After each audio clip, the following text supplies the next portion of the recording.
Thomas Bartlett Whitaker, known as Bart to his friends and family, was born on December 31st, 1979. Bart's parents were Kent and Patricia, and his brother was Kevin, age 19.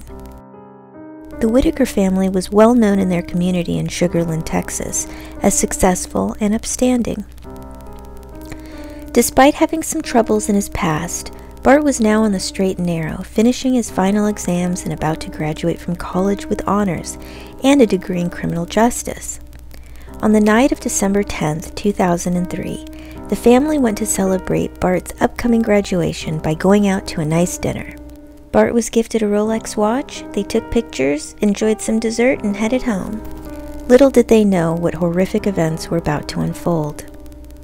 Bart, his mother, father, and brother arrived at their house and all seemed normal. Kevin was the first to enter the residence and was met by a masked gunman who opened fire on him, shooting him in the chest. Bart's mother was next, also fatally shot in the chest. Bart's father rushed into the home and was also shot, but in the shoulder. Bart ran inside to help and struggled with the shooter. He ended up also getting shot in the shoulder. The assailant escaped through the back door. One of the Whitaker's neighbors called 911. Someone just shot our neighbors. Get over here. Who shot them? We don't know. Someone in the mask. Please get here soon. Okay. Then Bart called 911 himself. I've been shot. Where is your wound? In the arm, my shoulder. I think I carry my arm. I chased him. I'm in the living room right by the kitchen. I went after him. Okay, when he left, Bart, did he leave out your back door? Yeah, I chased him that way. Bart and his father survived, but sadly Bart's mother and brother did not. Being a man of ardent faith, Bart's father decided he would forgive whomever did this as he lay in his hospital bed. Detectives were baffled at first, as a quadruple shooting in Sugar Land was virtually unheard of. There was no forced entry, which was peculiar. Drawers were pulled out, and one look at the way they were pulled out so precisely and uniformly made it pretty obvious that this was staged home invasion. And nothing was missing, except Bart's cell phone. They located the murder weapon on the kitchen floor where Bart said he wrestled with the gunman. It was a 9mm Glock handgun with 4 spent shell casings. A glove was also found in the front of the home on the street by the curb. Another nearby home invasion took place, and the gunman, 22-year-old Lathan Jackson, who had been released from prison months earlier, shot himself before being caught by the police. An investigation resulted in detectives concluding Lathan Jackson was not the Whitaker gunman. After this dead end, detectives traced the serial number of the murder weapon, and it was registered to none other than Kevin Whitaker. Why would the gunman use Kevin's weapon, which was in a locked safe in his bedroom? Although he had to break it open, how did the assailant know of its existence? He had to have at least known Kevin personally or other members of the family privy to this knowledge. More and more detectives were arriving at the conclusion that this had to be an inside job. A journalist conducting his own investigation for a story found out some shocking news.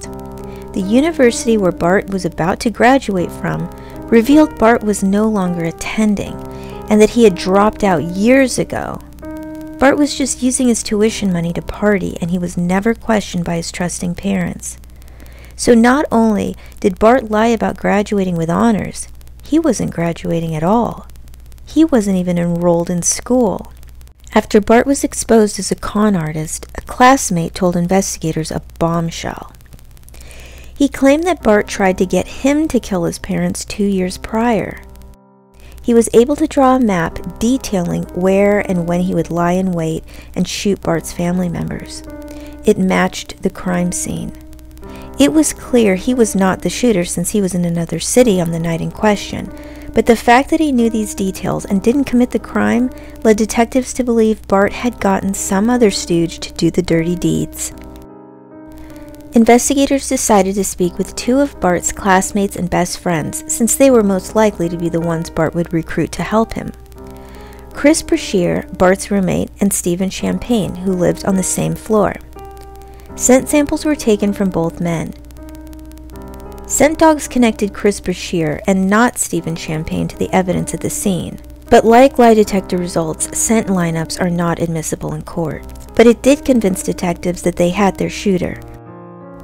But they couldn't proceed until they had more, so they started surveillance. It took over a year before investigators got what they needed. Steve Champagne cracked under pressure and confessed to what really happened. After initially having denied any involvement, Stephen admitted that Chris Bashir was in fact the gunman, and that he drove the getaway car. An interesting fact about this arrangement was that nothing was provided to Bart's accomplices in exchange for what they did. They weren't paid or given anything for the murders. Stephen told detectives where to find a bag of evidence at the bottom of a lake, which they found after all this time. The bag contained a water bottle that had Bashir's DNA sealed on the mouthpiece by the cap, as well as the tool used to open Kevin's gun safe, matched using forensic science. It had paint on it that was microscopically identical to the paint left on the safe where it was pried open.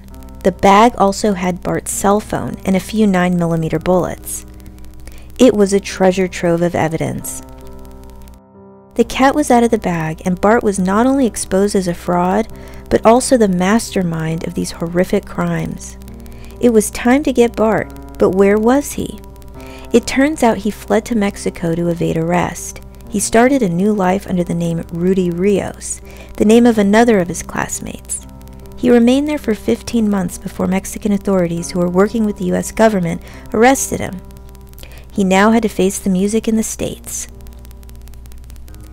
What makes the story even more tragic was that this wasn't Bart's first attempt at killing his family, and his parents were even made aware of this plot but didn't believe it. Perhaps if they did, none of this would have happened. Bart and his accomplices made several mistakes. Bart recruited amateurs who had zero experience in such nefarious activities. Chris dropped the glove with his DNA at the crime scene. Bart gave Chris a key to enter the home, suggesting it was an inside job. He had his brother's gun locked inside the home, used as the murder weapon, also leading investigators to believe that this was an inside job. He openly solicited his peers to carry out the crimes, which was used against him later at trial. The crime scene looked very suspicious, and a lot of the evidence was placed in one bag, connecting all of them, making the prosecution's case even stronger. Bart's secrets were about to be uncovered, and he thought killing his family was a better alternative than being honest and disappointing them. He was also growing very impatient when it came to his hefty inheritance. And why split millions of dollars with his brother when he could just have it all for himself? Little did he realize how much his parents truly loved him. One of the most fascinating aspects of this very tragic story is how Bart's father was able to forgive him after what he did.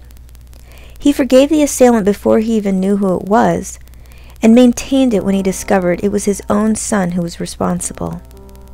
He became Bart's strongest supporter and made several media appearances discussing his incredible story of unconditional love. The gunman, Chris Bashir, pleaded guilty to murder in 2007 and is currently serving a life sentence. The getaway driver, Stephen Champagne, agreed to a 15-year prison sentence for testifying for the prosecution against Bart at his trial. Bart was convicted of murder on December 10, 2003. To the devastation of Bart's father and his new wife, Bart was sentenced to death in March 2007. His execution was set for February 22, 2018. A mere 45 minutes prior to his scheduled execution, Bart's life was spared by the governor, Greg Abbott. One of the most significant factors in Bart's death sentence being commuted to life was his father's tireless lobbying and unparalleled forgiveness, which is detailed in his book, Murder by Family, published in 2008. Bart is now serving life without parole in Beeville, Texas. My question to you is, if you were Bart's father, could you find it in your heart to forgive your son for killing members of your family and trying to kill you? Let me know in the comments, and thanks for watching.